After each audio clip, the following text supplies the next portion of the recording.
Good morning, children. Welcome back to today's class of pressure again.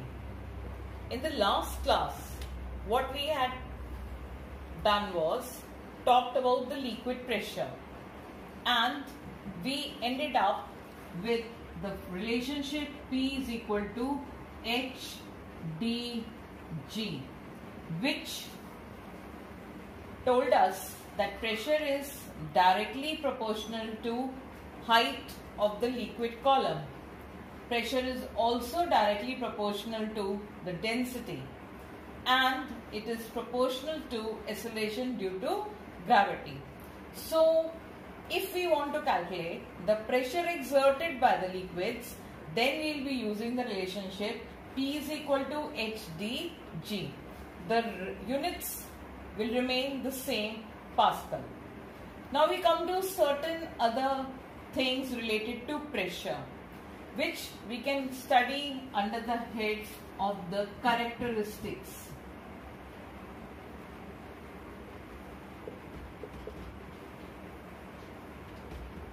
Liquid pressure. First, pressure exerted by liquids does not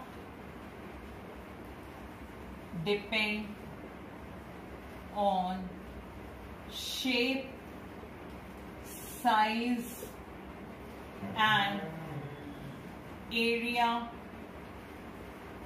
of the base. What I mean by this is, let's say you have a container which is of this shape, or you might have a container like this, or you might have a container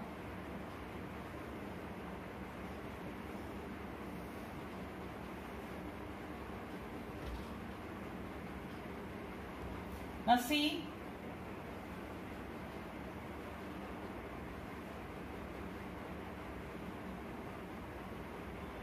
if you see these three containers, they are of different shape,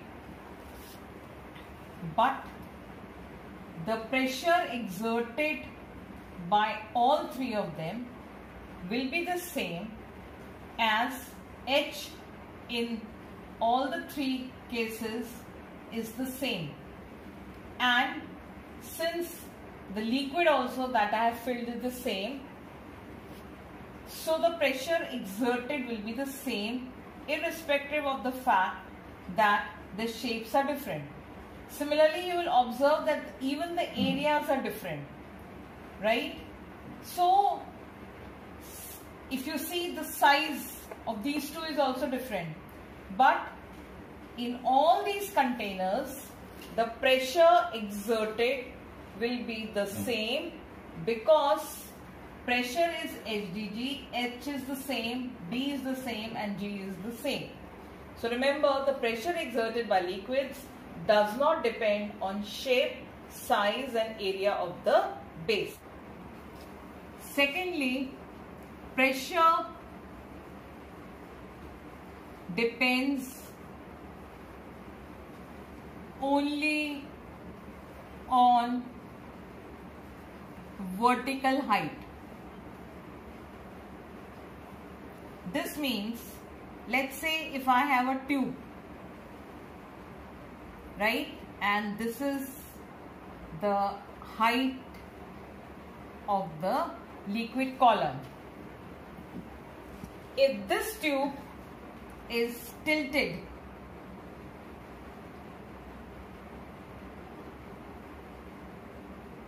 right,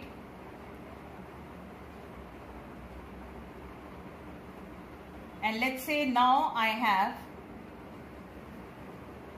the liquid in this manner. So see, if you see the height in this and this is the same, but if you see the length, this is the length of the liquid column, let's say L1, and over here this is the length of the liquid column. I am sure you can observe that L2 is greater than L1. So the length of the liquid column is different, but the vertical height in both the cases is the same.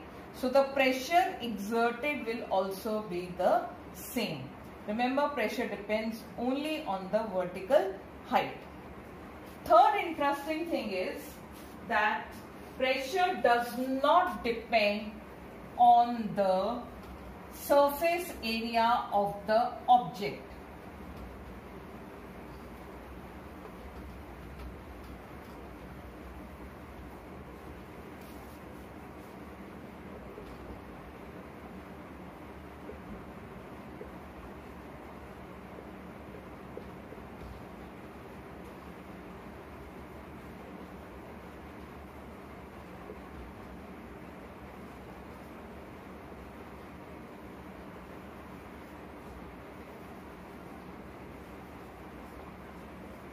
What I mean by this is, suppose there is a huge tank, right?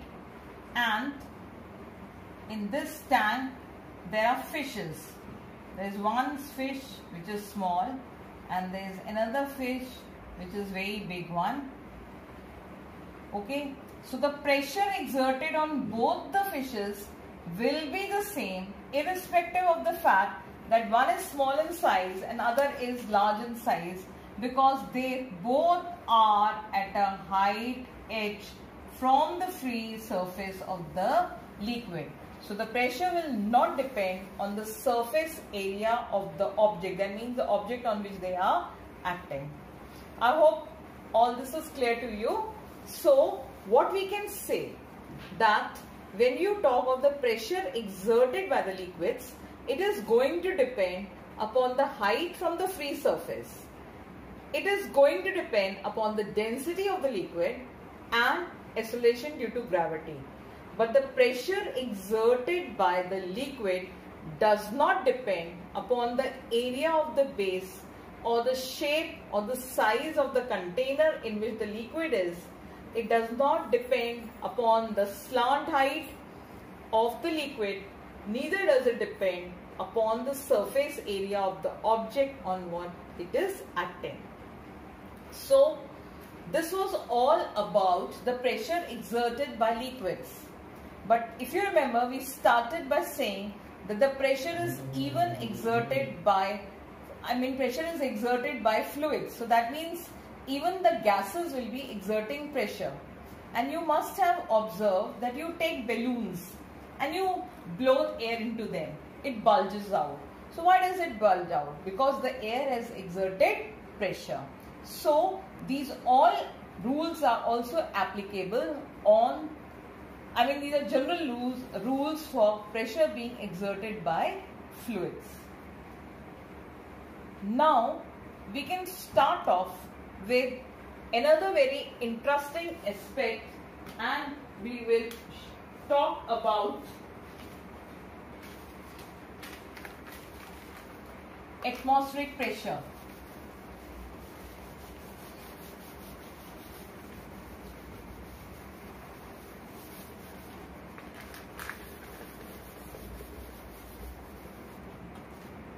Okay.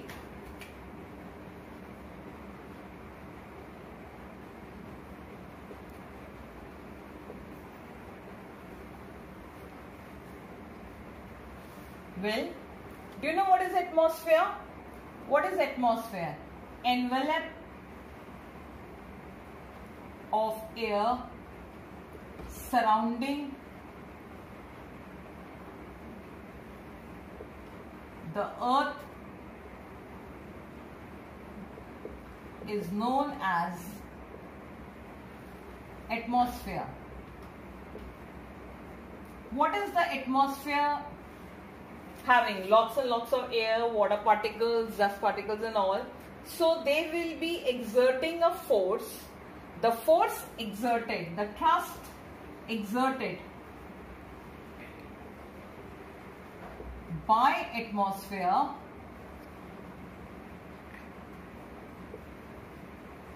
is known as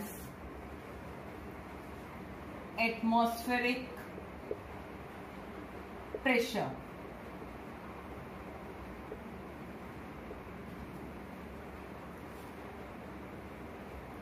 See, atmospheric pressure will be acting again from all the sides. So even on you, atmospheric pressure is acting, and you will be very surprised to know that the extent of atmospheric pressure is very large. You can imagine 10 cars to be on your head. That thrust exerted on you by 10 cars is equivalent to the atmospheric pressure acting on it. Isn't it amazing that there is so much of, the magnitude of atmospheric pressure is so large? But do you feel it? Not at all. The reason being that inside our bodies, blood is moving, which also exerts pressure. So the pressure exerted by the blood is equivalent to the atmospheric pressure. The inner pressure and the outer pressure counterbalance each other, so we do not feel it. We will know about its impact when we go on higher altitudes. What happens on the higher altitudes? Our pressure does not change, but over there the atmospheric pressure reduces. Why does the atmospheric pressure reduce? Because over there the density of air is less, so atmospheric pressure also reduces. So you know, the inside pressure is more and outside pressure is less, so people at times have problems and nose etc. starts bleeding. So this is the reason that you feel uneasy at higher altitudes. And another interesting thing, you all must have seen the pictures of astronauts in the satellites. Now you know they have special suits. They need to wear the suits. What is the purpose of the suits? They equalize the outside pressure and the inside pressure. If the astronauts do not wear those suits, their bodies will burst due to the excessive pressure inside. Another, atmospheric pressure has a lot of applications in our daily life.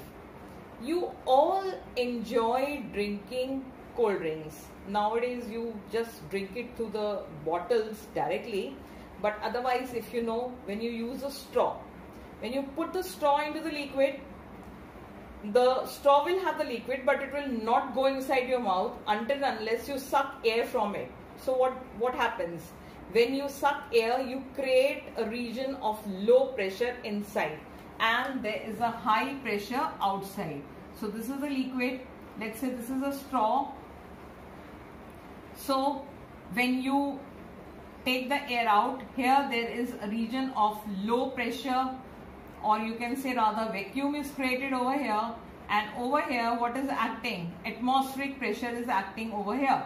So the liquid goes inside the straw and it comes into your mouth. Let's do an interesting thing. This is a tumbler. If I fill water in the tumbler and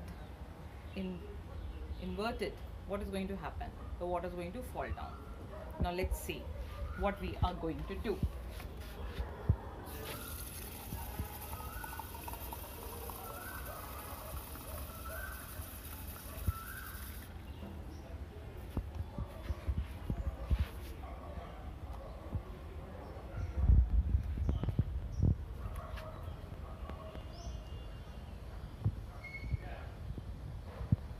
Yes, magic. Let's understand what was responsible for water not coming out. You had a tumbler and there was a cardboard sheet. Now see, what happens is that in this case the atmospheric pressure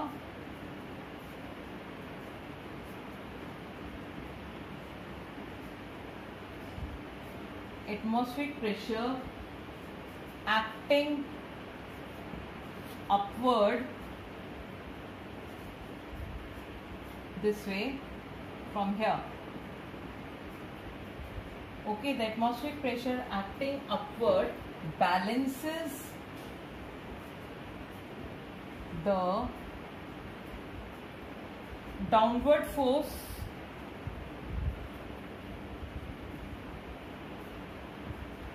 of the water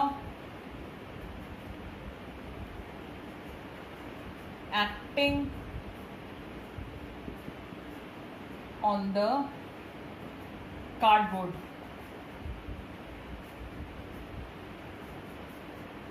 Hence the cardboard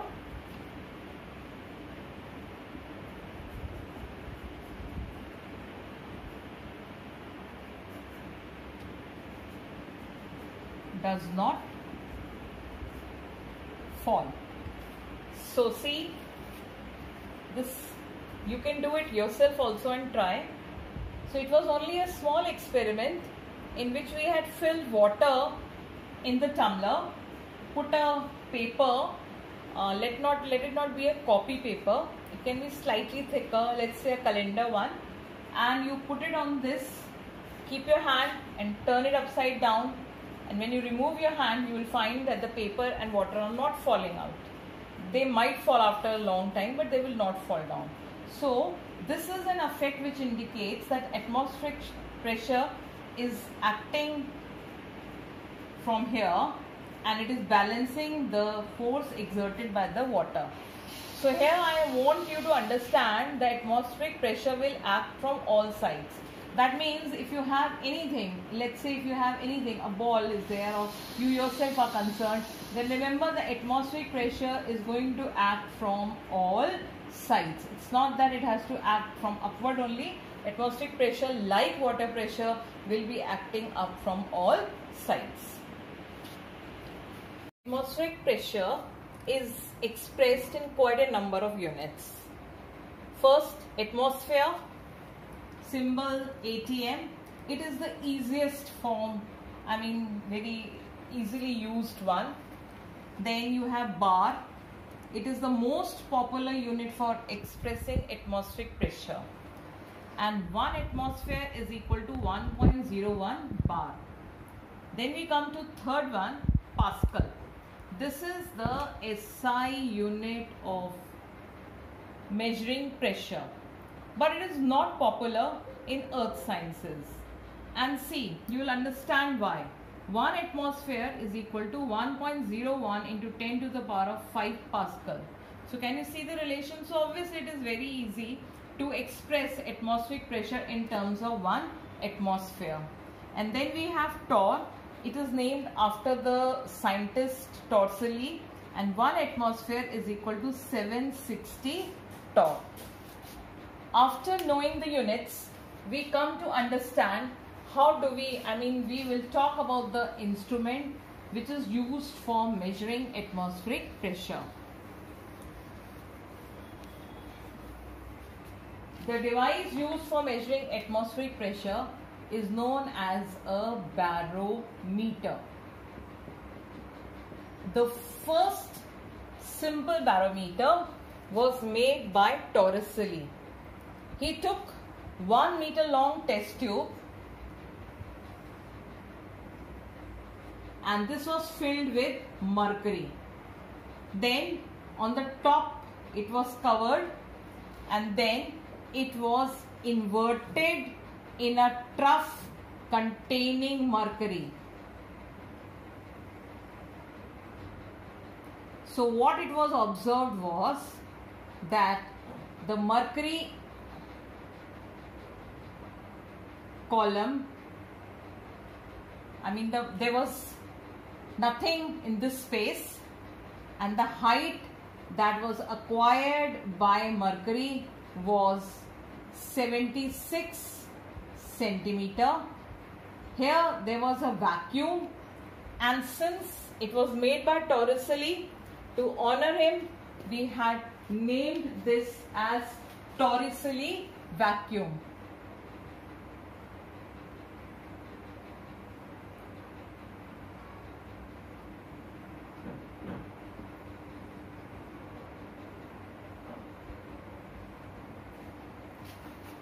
So there were no air particles, nothing in it.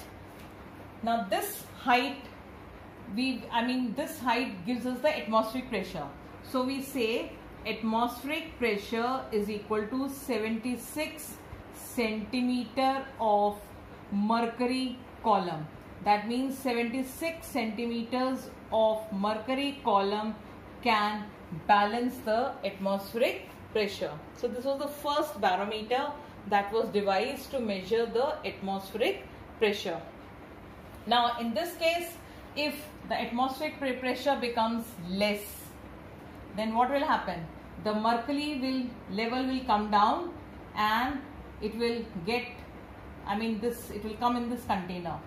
And if the the atmospheric pressure increases, then this mercury level will go up and the height of the mercury column will increase. Now there were certain defects in this, defects of simple barometer.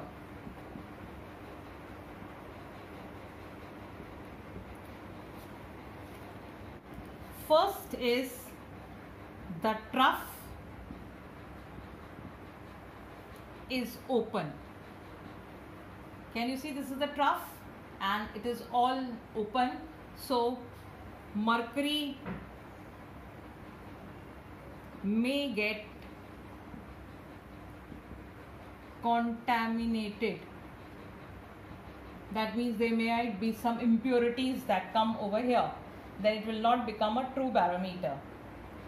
Second, it is not portable. Okay, you cannot take it from one place to another. One, because it's an inverted test tube. Second, mercury is very heavy. It is going to be very heavy thing. Thirdly, you remember what I had told you? That if the atmospheric pressure decreases, the level will come down. Let's say the level comes, if in the normal atmospheric pressure, you are measuring the height of the mercury in this way, right? Now suppose the atmospheric pressure reduces, then this level will go down. Okay, now when this level goes down, what will happen over here? The mercury level will rise up. So where will you now note the reading from? You will note the reading from this level, isn't it? So where should have you noted from? You should have noted from here, but now you are noting it from here. Similarly, if the atmospheric pressure, let's say, increases, then the mercury will go up, right? So where will the mercury go up from? It will go from here. So what will happen to this? It will come down. So where are you reading now? You will read the reading from here. So what is going to happen? The reference, there is no fixed reference.